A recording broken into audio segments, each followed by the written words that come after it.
Hopefully you guys have had a good week so far. Welcome to your reading for the week of February 28th through March 6th. I've already got everything shuffled, so I'm going to go ahead and get started. But before I do that, this week's readings and maybe the preceding ones following next week and the week after and whatnot, I'm going to be doing a little bit, like taking a few minutes to give an update of the luminaries that are happening right now.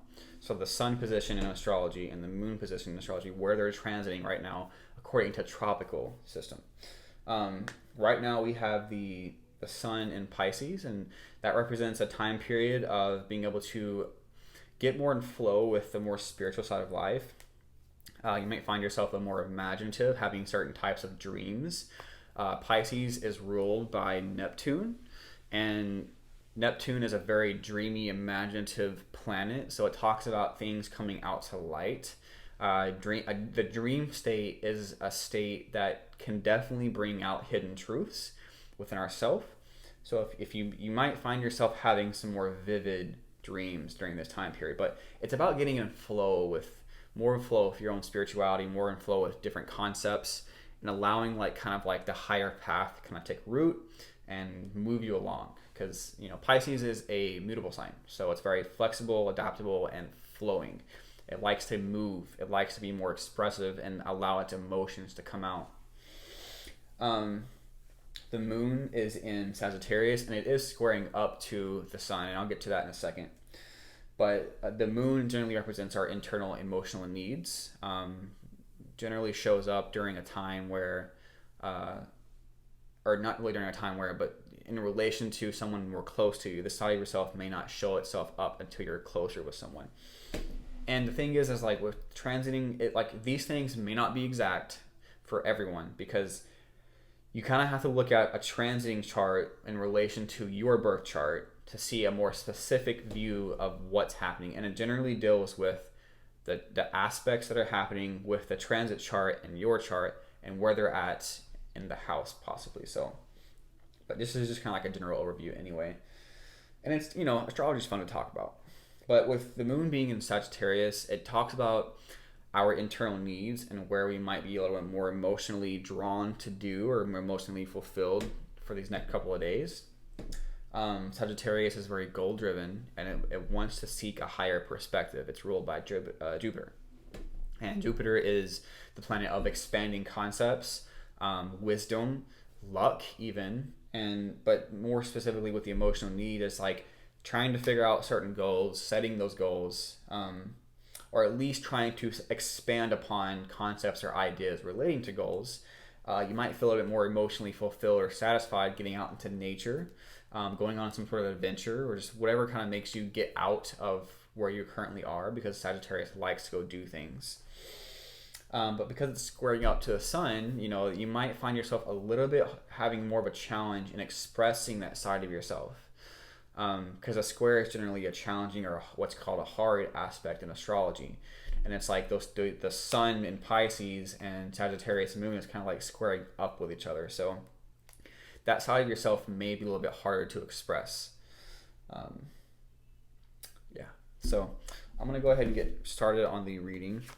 I've already shuffled everything like I said before.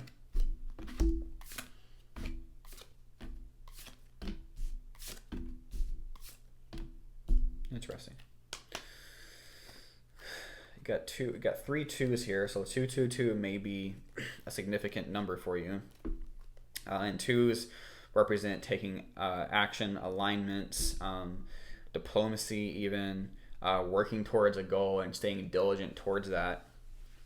That's kind of like the overarching message behind that. So anyway, the overarching essence or the theme playing out for next week, moving into the week, we have the sacral chakra. So the sacral chakra represents our passions, our drives. It definitely rules the reproductive tract. So, if anything creatively tries to come out, you may start noticing those certain things, whether, if you are moving in a direction of reproduction, in the physical sense, or if you are, it could be talking about if you're having any blocks within the sacral chakra area where it's, your creativity aspect. It's basically saying that this part of yourself is starting to heal, and you may start being like drawn towards doing things that actually help open that back up anyway. So if you haven't been focusing on your creativity or your sacral chakra and what it represents, then it's definitely saying that might start happening as you move into the coming week. So a lot of passion and creativity with that card. All right, so in the recent past, we have rejoice and celebration and disruption. So what this is telling me, because I'm trying not to touch this table too much, because when I do that, that's probably going to sound like that on the mic. This table is, it's a fold-out table, so it's not the greatest to have a lot of stuff on here. It shakes a little bit, but anyway. So we have rejoice and celebration and disruption. What that's telling me is, in the recent past, there could have, okay, so I'm getting two messages here. Either you had some kind of celebration or a celebratory event, something that was kind of like people were brought together and there was a joyous moment that kind of like something may have happened within that kind of broke things down foundationally. Something unexpected may have happened, or what it's saying also is that something that was like an event or a milestone or some kind of celebration that was supposed to happen didn't, because something unexpected kind of tore it down and kind of prevented it from happening. I'm getting both of those, so one of those might resonate, but some sort of disruption happening within some kind of joyous moment or event that happened in the recent past. Current energy moving into the week, we have accelerated motion and the waiting game. What I'm getting from this is that there's going to be some movement happening in regards to a decision that's going to be made. These are both passion cards, so it's definitely tied to your passion and your drives. And it's like, you have been waiting on something that looks like it's going to wind up coming in for you, and there's going to be movement towards that, and you're going to start feeling a shift or a change regarding that. So, be mindful of anything that you've been waiting on. Something is going to be turning in your favor moving into next week, which is awesome to have. Future cards, we have mental conflict and emotional withdrawal. So I'll leave these here for now as I'll talk about them.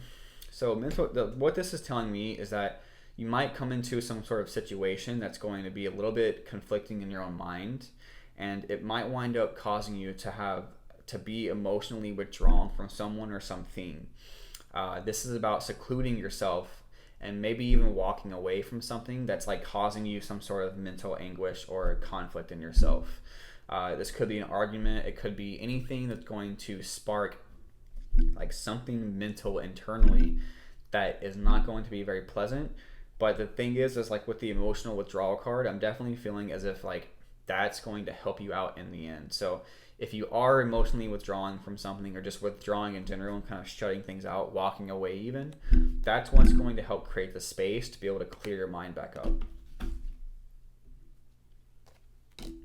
King of Swords. Interesting.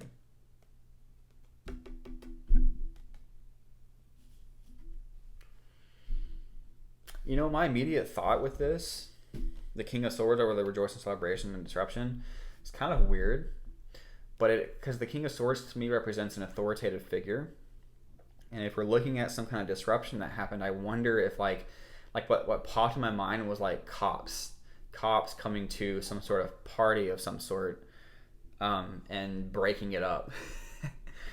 That's a very specific message here, and but the thing is like this could just be representing some sort of figure or authoritative figure that kind of came in and disrupted something. I'm honestly kind of going with that cop scenario, or something that came in and sort of like just broke things apart and said, okay, enough is enough. Like I don't mean to be cold here, but we're done.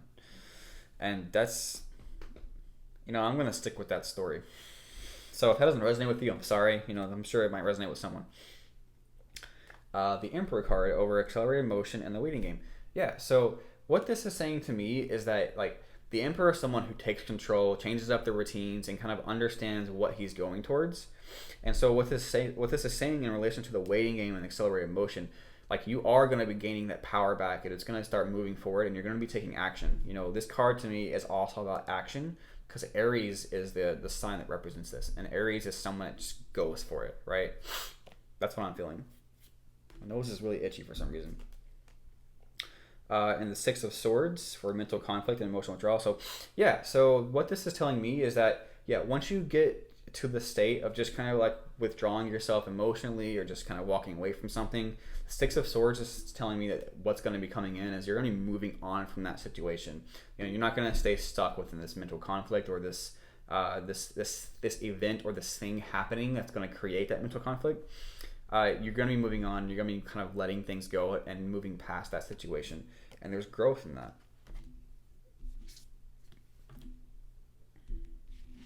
Yeah.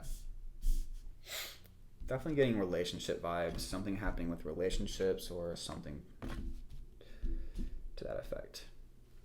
All right, so staying connected. I almost feel like I'm getting like dust in my nose or something. I don't know if this keeps me from itching my nose. I didn't do that in my last video, so something's happening right now. I feel like I see dust particles everywhere. Anyway, so stay connected. We are all born connected to spirit, often known as the divine source.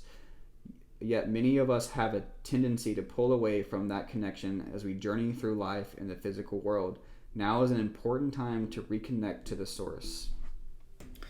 Yeah, so this is more spiritual in nature, and it definitely has a tie to where the sun is at right now in Pisces, being connected and going with the flow and understanding your connection to divine source.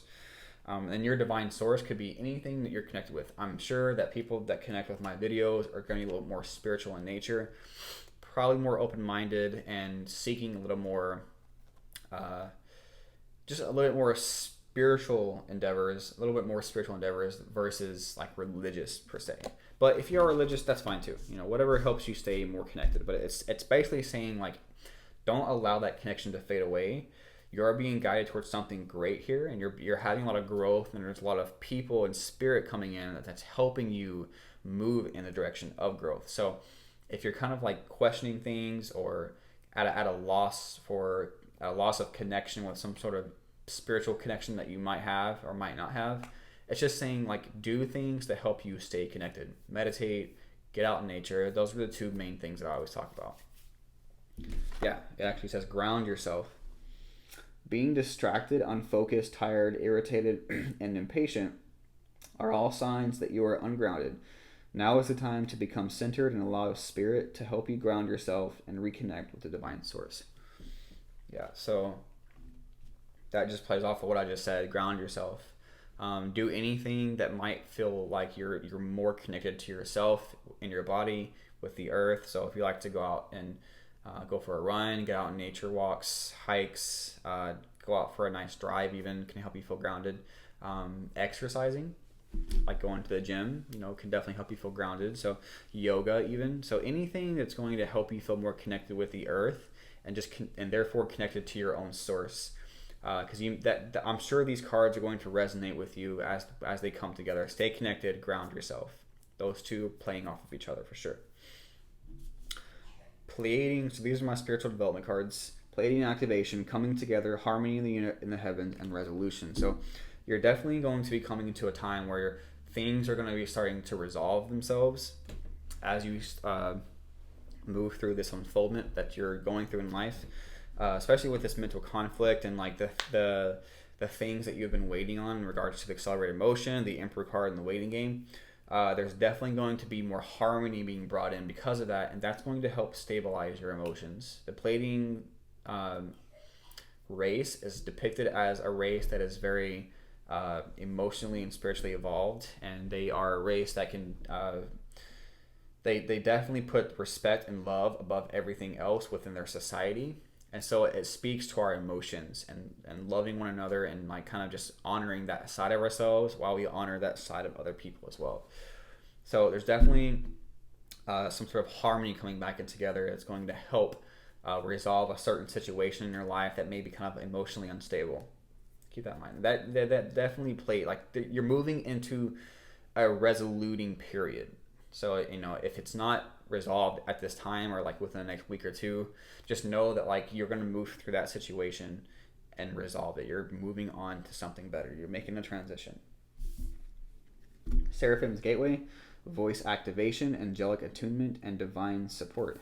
Yeah, so the voice activation part is something that is definitely what I just honed in on. Speaking your truth, standing up for yourself, and understanding what your needs and wants are, and then moving in that direction. Because you are being supported divinely. And like that's kind of what I was saying earlier was like, staying connected, getting more in tune with your intuition, and like using your voice and your own inner power, with your creativity even too. So it definitely seems like things are starting to like kind of come together for you is kind of like what I'm feeling with this. And that's helping you gain more of a voice itself, more of an inner power, an inner will drive to push forward on certain aspects of your life. So awesome reading, Libra. I really hope that you enjoyed that. If not everything resonated, that's okay. Certain aspects might over others, but my readings tend to be a little bit deep and more insightful and more connected to your spiritual development than anything else, because ultimately that's what we have moving forward. Whenever you die and move on to the next world, like all you have is how you develop spiritually, where you're moving and kind of where you came from. You don't have any material possessions. Those things are just creature comforts as we move through this dimension. So anyway, again, hope you enjoyed it. If you did, if you found value in it, please like, share, and subscribe. I am trying to expand myself. And yeah, I'll see you in the next one.